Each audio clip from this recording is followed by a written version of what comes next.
Welcome to another episode. This is stop 3 of the Longevity 9. Now the first one we went over was movement.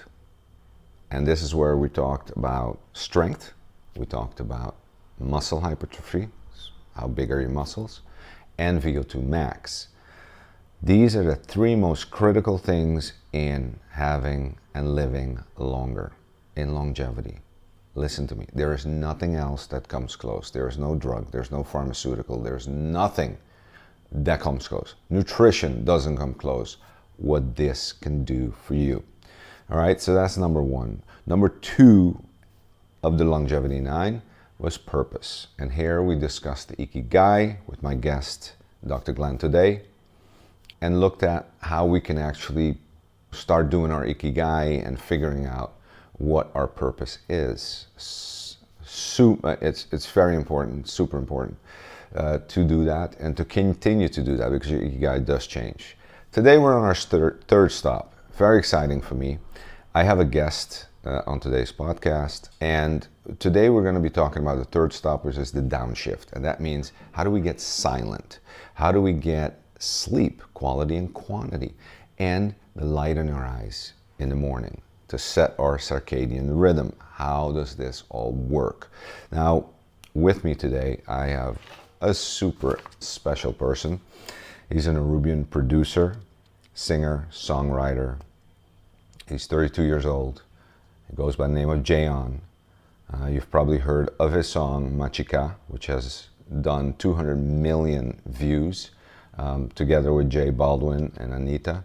He's been touring around the world with his music, keeps producing. He's only touching his potential right now. In the next couple of years, he will blow up. I'm very honored to have him here. He's from my island, super proud to have him here too. Jeon is a person that is burning the candle at both ends. And it would be interesting, I thought it real interesting to see, how does he downturn? How does he downshift? How does he find the silence? How does he find the sleep? These producers are up through the night. How does he balance? And so we're going to have an in-depth conversation with him. Please enjoy his music. Go see it. He is phenomenal. He is truly one of the best artists today. So it's a complete honor for me to have him here. And enjoy this episode. All right. Yes. We're here today with the artist, producer, songwriter, the whole package, Yeah. Jeon. He's from the island of Aruba, where I'm also from. So I'm very proud to have him here. He's in Istanbul. You did a whole day of recording today, taping. Yes. What do you think of the city? I love the city. I love Istanbul. This is my first time here. Yeah. And I love it. It's a great energy. And I get inspired. It's a great place. Yeah, a lot of history. Yeah. A lot of history. Yeah. And you were on the Bosphorus, right? You guys Yeah. went on the waterways and stuff. Yes. Okay, so one of the things that what I'm doing here is I'm going through the Longevity 9, okay? And we're just going to talk about your experience. That's what I want to know. So because you're an artist, you got a lot of pressure, you perform, you have to be creative all the time. And so you're one of these very unique people that have to find some kind of balance. And so in the Longevity 9, we've talked about strength training, which we did. We Yes. both went to the gym together and Yes. we did some strength training. And we talked, the second thing that we do on the Longevity 9 is really finding purpose. And this is what, in these countries where people live to 100 or over 100, they all have purpose. Yes. You obviously have a big personal purpose. You're really focused in on this. And today we talk about silence. We talk about sleep. We talk about light, getting light in your eyes. Sleep is super important. Super important. Silence is important to be creative. People meditate, they pray, they do scripting, self-hypnosis scripting, which is Yes. very well known. It's very good to do. Tell me what you do. How do you, this is just you, so how do you come to that quiet place? Because to be creative, you gotta somehow get to... Of course. I do it a lot close to water. I like water. Okay. So water or a beach Yeah. is what connects me and let me feel home again. Mm-hmm. I also do a little bit of meditation. Okay. And I pray. I pray a lot. Yeah. Yes. And the meditation, do you have a system that you like? You do not a system. Do you do it every day? Do you do it a couple times a week, or only when you feel like, okay, I need it now? I do it maybe once a week. Okay. The meditation, yes. Okay. And I try to connect with nature or water, like maybe every day. Yeah. And I do my prayers every day before I go to sleep. Okay. Yes. Okay. Tell me about, you've performed everywhere. I mean, you've performed in New York, O2 Arena in London, Staples Center, LA. You've been on the big stages. And what's that? How do you get to, before you get on stage? I know you probably have an alter ego, alter personality that has to take over. What happens when you do this? Of course. My real name is Jonathan. Yeah.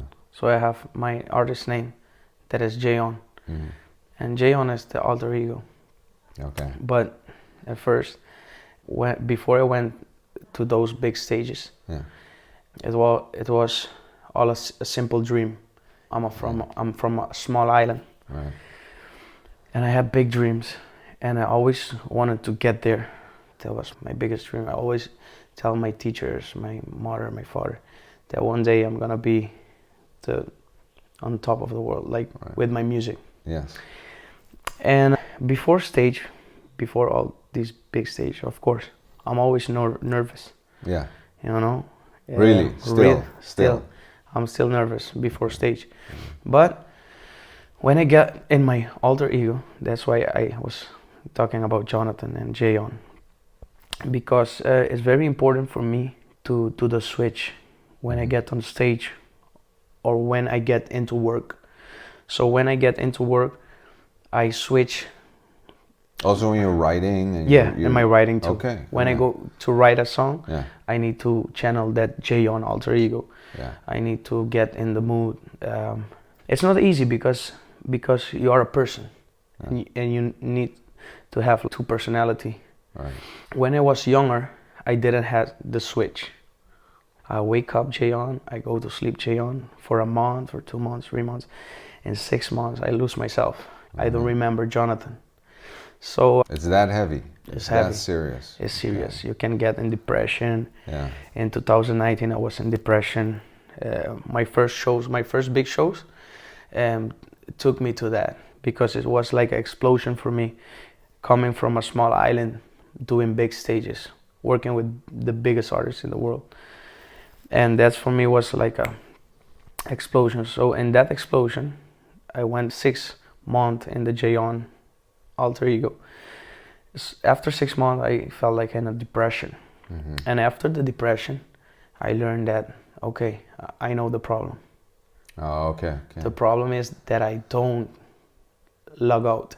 Yeah. I don't do the checkout. So I buy this chain. Yeah. And yes. And I start putting the chain on when I'm working. Okay. And when I'm not working, I'm not wearing the chain, to help me put a line between the Jonathan and Jeon. So I start thinking, okay, this is like a movie. Mm-hmm. When I'm Jeon, I need to train the character, like from the beginning of the day. Start training from the morning, because in the night I have a show or I have something to do in the studio. So I need to be in the character with my glasses. I need to be the artist that I want to be. So when I get home, I take my chain out and I calm down. I do that now. Yeah. After learning my process. But for me, that is very important to separate the person with the alter ego. Yeah. Because it's a challenge to stay in the alter ego for so long. And that's why I think that so many actors get in depressions, heavy depressions. Yeah. Because sometimes they have a movie to act, and they start practice the character 3 months before, 1 year before. And after the movie is done, 1 year of filming the movie, they stay in the character. Yeah. So they lose it. Yeah. And I yeah. feel like that sometimes. So Yeah. I have a show, I have a video, I have something. I put myself in the character and I go do my acting. Yeah. Yeah. And after that, I check out. Like, I'm done with work today. Yeah. That's what I do now. Yeah. But before that, I didn't have to balance. I lose Jonathan. I didn't know who's Jonathan anymore. But you came up from a real hard life. Yes. You had real challenges. Real, yeah. You grew up with no means, and you saw a lot of stuff around you. Of course. Alcohol abuse, drug use, you name it. You've seen it. Has that helped you with getting to the fame? Because a lot of when we see, even with athletes, we see it with musicians also, when they get to a certain level and all that stuff comes to them, they can't control it. Yes. Yes, it's a big challenge for me when I was a kid. Yeah. But that was my rock to start building when I was in my time of growing up. Yeah. My father was an addict. I lived in a wood house with zinc, I think is the name. Yeah, just like a... Yeah, maybe we can show the people like the house. I grew up in Santa Cruz, in Jan Fleming. Mm-hmm. We were a very humble family. We didn't have so much. I lived with my father. My mother lived in a small house in North, and I was the one living with my father. Mm-hmm. Me and my sister, but my sister was going to HAVO that time. School, School, and she was in it. So I was the one at home all the time. And I see my father. My father didn't know that I exist, and I saw all the things that happened. Right. And so it gave you a drive. It gave me a drive, and I saw so many things when I was a kid. Yeah. That when I grew up and I see those things happening in my career or around me, it was very normal, and also very, like, I know everything about that, so I know where exactly that. Where it's not new for you. It's not new for me. Yeah. So it helps me a lot to grow and to know that I can do that if I want a great career, if I want to be something. And I think growing up like that shows me that, okay, maybe this was the situation of my father or my family, but I was thinking that, okay, maybe my father didn't make it in this moment, but maybe I can make it. Right. And I start working on my music since I was a kid. My father teach me a lot. My father is a big musician. Yeah. And I start seeing music like an escape. Oh, yeah. So I escape always with music. And during the process, there's a lot of temptations, a lot of things in the way. Mm-hmm. But I was so clear about why I'm doing this, where I'm going. Your purpose. My purpose. Was always there. Yeah, it was clear, strong. Yeah. When I was a kid, I walk in the hallway of the school. I come to school in the morning, and in that time I was feeling something special in me. Yeah. Not in school, because I wasn't so good in school. Right. But I felt it, like. You're already writing music. Writing music in the classes. I was always connected, not just with the music, but with something inside. Bigger. Bigger. Yes. Yeah, I felt that I'm doing something, I'm going somewhere. And that was the family situation was my fuel. Yeah. It can go both ways. You can either go bad or you can go... You can use it like, oh, my family is in this situation, okay, I'm gonna go on the street. Yeah. But I was doing this I had a dream to one day make it so far that I can help my family. Yeah. Because my family was in a situation not so good. Mm. Was very separate, my mother, me and my sister and brother. And I had the dream to put my family together again. That was my dream, because I'm the youngest one. Yeah. So I saw everything and I'm like, okay, let me do this, and one day I want to help my family. So that was the fuel to make it there, to push to reach there. After I made it so far in music, the first thing I did with the first income, with the first checks, I bought my mom a house. Nice. And the house has like an apartment in the back. Yeah. And my mother and father is not together anymore. I invite my father to live in the apartment, and my mother lives in the house. And my sister was in Curacao, Roseanne, my bigger sister was in Curacao. I tell her, hey, I have a house. You can come and live here. Right. I call my other sister. She was living in another house. I tell her, hey, she was a single mom too. I tell her, hey, come with your daughter here and live here. So that was my biggest dream ever, to put my family together. Yeah. And it also gave you peace. Peace. Yeah, peace. Because my biggest dream was to see my family again together. Yeah. To have a Christmas again together. Right. To sit again at the table and eat. When I bought a house for my mother, when I buy a house for my mother, I was like, okay, for me, this is... I made it. Yeah. I made it. Yeah. So from there, I needed to start dreaming again, new goals, new things, because my biggest dream was to put my family there. Right. So I did that for my family. And after that, I was still doing my thing, still an artist. But I didn't have that fire anymore, because I already did what I wanted to do. Yeah. So my why was help my family. Yeah. So I helped my family put it back together. I mean, that's a big one. It's a big one. And I could decide so many things in that time that maybe go to Miami. Yeah.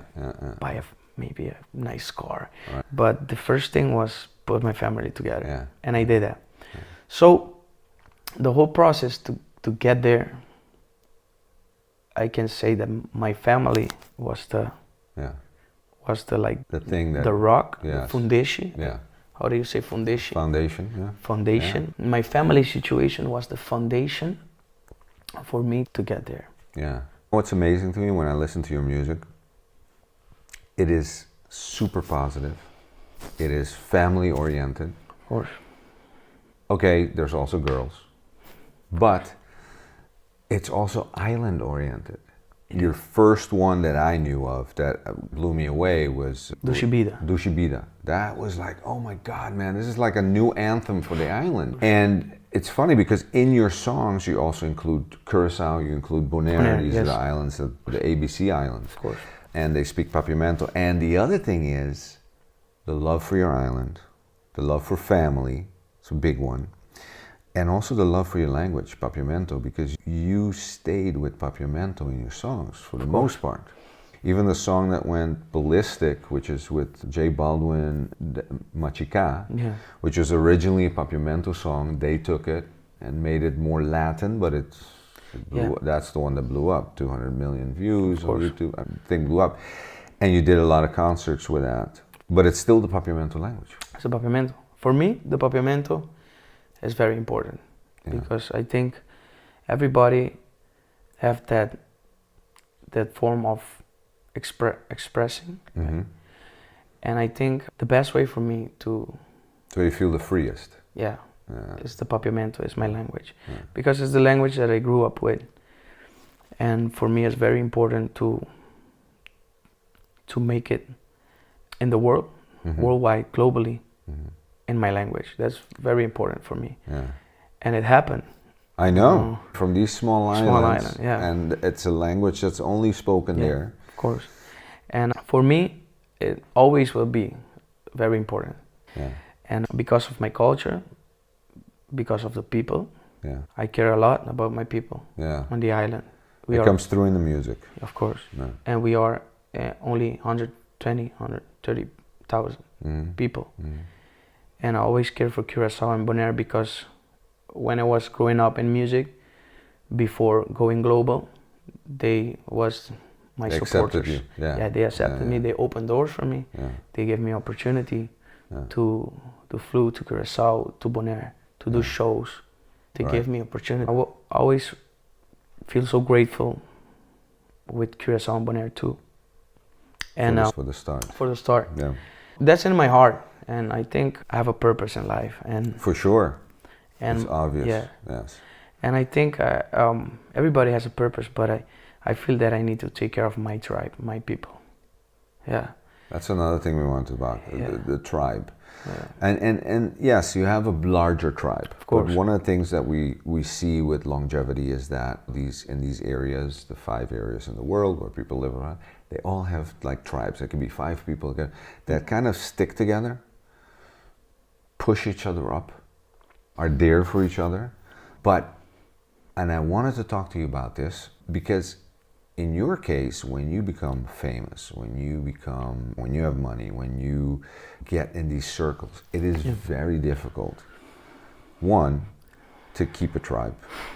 2, to not have people take advantage of you. And as you move upwards, you might have to switch your tribe. You might have to have different people that have you on a different level. Of course. Tell me about that. Tell me about how you went through that. Of course.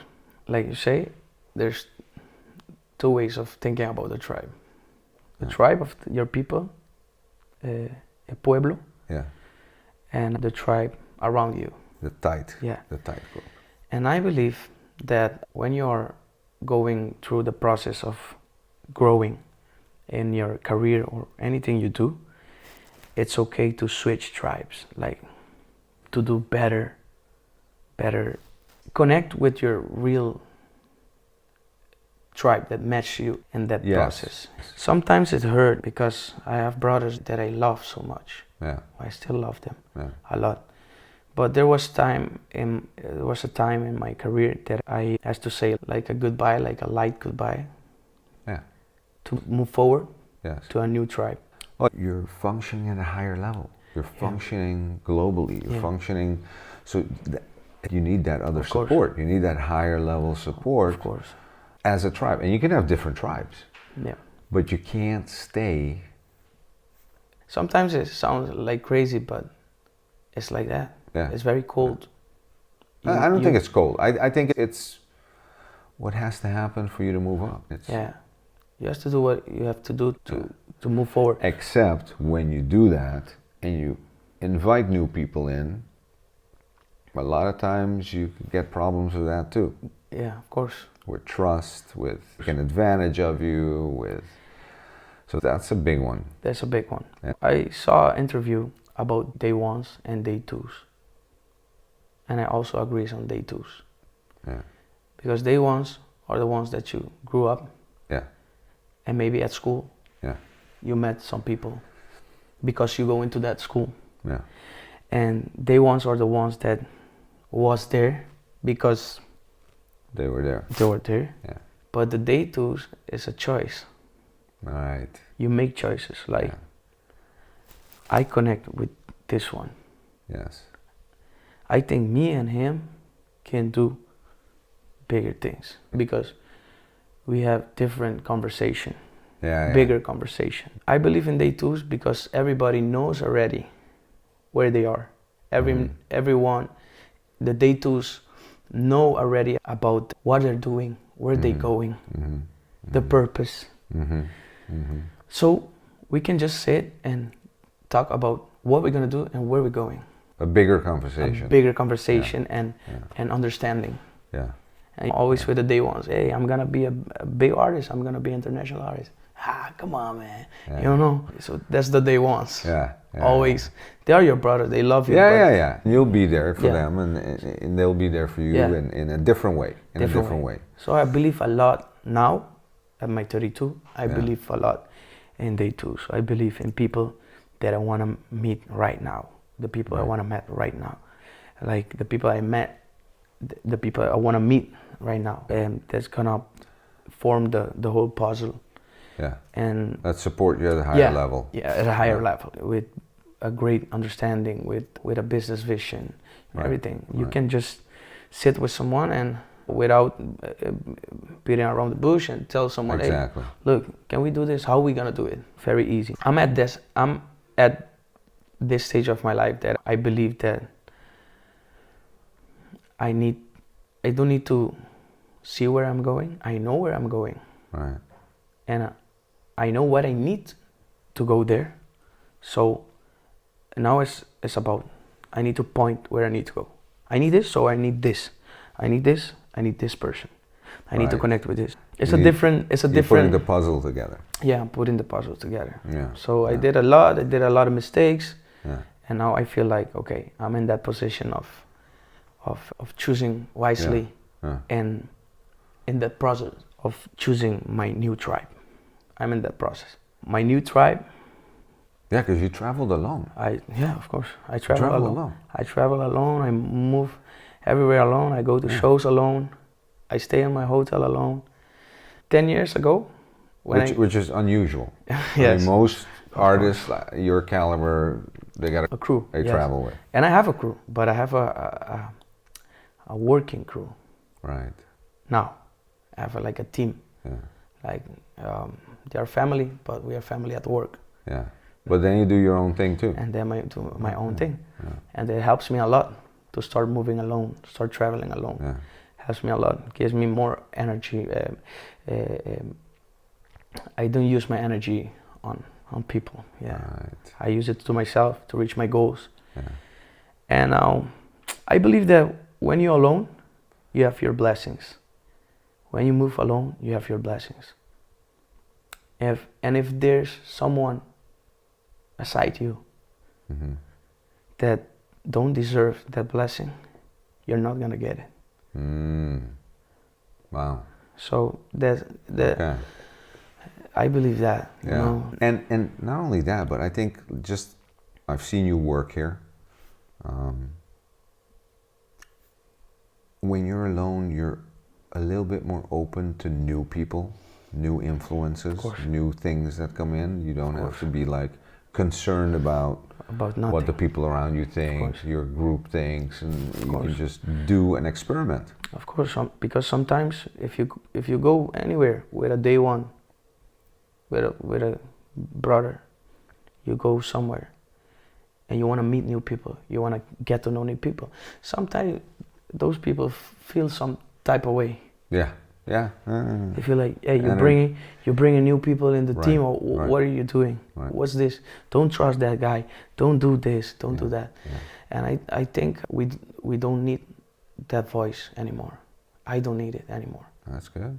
What I need is what my gut feeling is telling me. I feel this person is good. Yeah. Walking But alone. that's also part of being silent.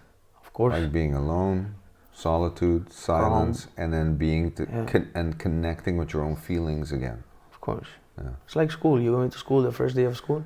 Yeah. And you get all your new neighbors in the class, and you need to start. Oh, here's my friend. Yes. This is my friend. Yes. So it's like a new beginning. But I believe that walking alone, you can hear yourself. And hearing yourself, I think inside you have the best advice ever. Absolutely. So if you can hear it. If you can hear it. If you can move out the noise, get the silent spot and hear it. Of course. To me, that is very important. What do you do with the voices in your head that talk negative? Okay, I can talk about that because in 2019, I had those voices a lot. I wake up in the morning, I'm like, okay, maybe I break through this depression, and boom, again I'm going down. Next day again. And then I start doing those things, like going to the beach, to the water, and connect to the nature. And I start listening to that voice inside. Not those voices. Okay. But I feel it here. The inner voice, the silent, Yeah. Not the noise ones. Not the noise ones. Yeah. And I start listening to my higher self. I call it God, the universe. That voice that was trying to speak to me all these times. Yeah. And I start listening to that voice very carefully. And I had a sister. She died at 33 years old. She was my manager. And after my sister died, somehow 1 month after, I was out of depression.